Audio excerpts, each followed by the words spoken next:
we live with risk every day. We assess risk.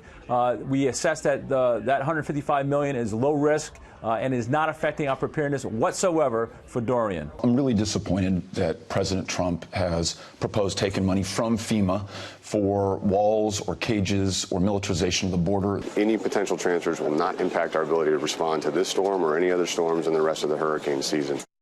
So there's some of the back and forth after the administration decided to take some FEMA disaster relief money and help secure the border. With that, let's bring in our panel.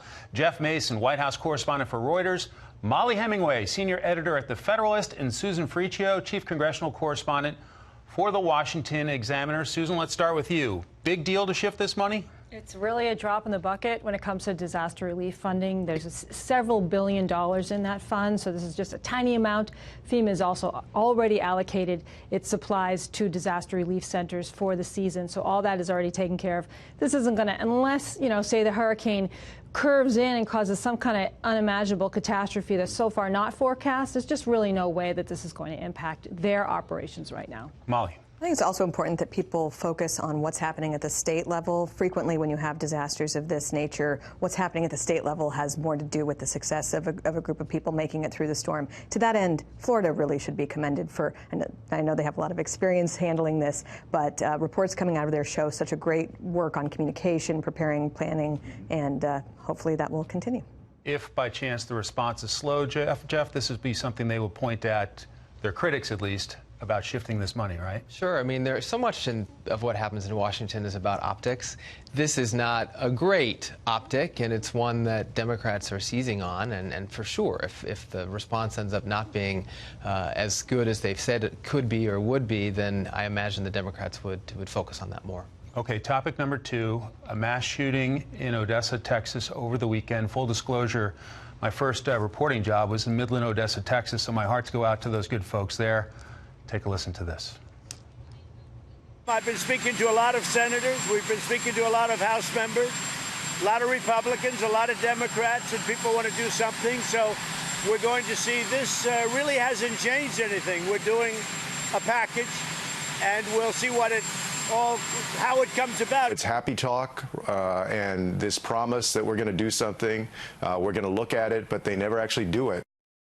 Susan, what are you hearing from your sources on the Hill in terms of discussions about some kind of legislative package? Yeah, there is some enthusiasm to try to put something together. You heard Mitch McConnell say earlier in August that we're going to focus on some kind of background check legislation, potentially red flag laws.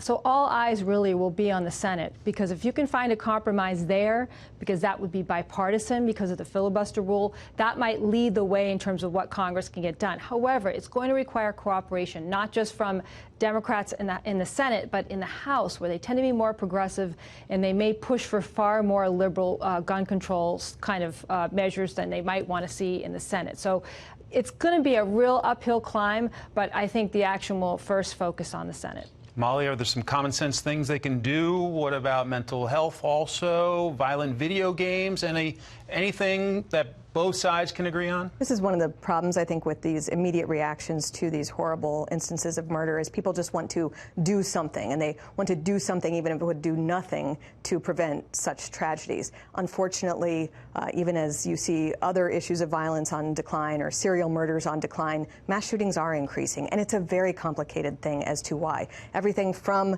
the presence of guns to mental health issues to even how the media cover it. And I think this is something that without in any way restricting First Amendment freedoms at all, the media need to think about whether they are helping create something of a social contagion with some of these things and think about how to cover them.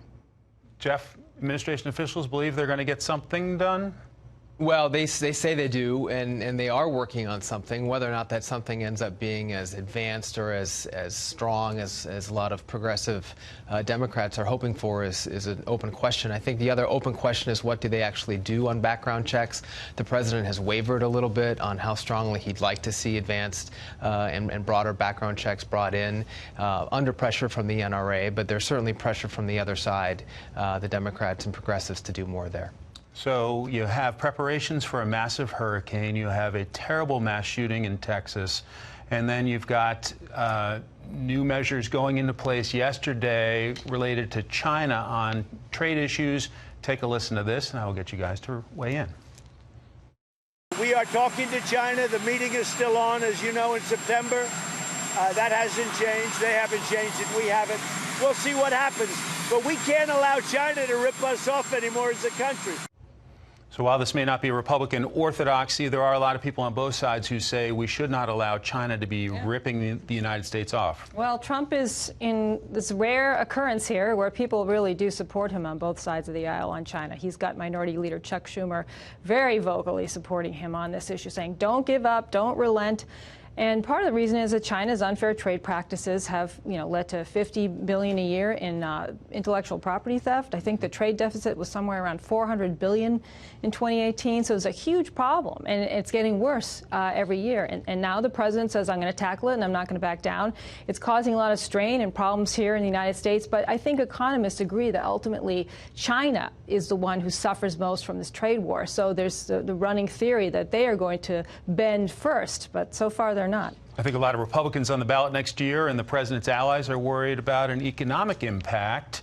Molly, your thoughts on this? They're right to be worried about economic impacts. You conduct trade wars like this when you are in a healthy economic situation, and so it's the right time to do it, but it does come at a pretty serious cost, and China wants to, it seems like, wait out this presidency. I think people need to start thinking through, though, like just how different the situation is from other situations we've had. When we were in a Cold War with the Soviet Union, we didn't see high levels of trade there. There was a general understanding that working with the communists did not mean that we would trade with them. As China, which is a communist country controlled by the Communist Party, they run their military, they run their economy, they might see that the U.S. and other countries aren't as interested in working with them, that India, for whatever else its faults are, is a functioning democracy that can handle factories, and you might see some kind of transition here. It might be a complete reordering of things and a separation of these economies. Jeff, briefly, do your sources think they'll get a deal? Well, I don't think there's going to be a deal anytime soon from my sources. The big question right now in the short term is when will they hold talks again? Both sides have said they want to meet in September, but they haven't come up with a date,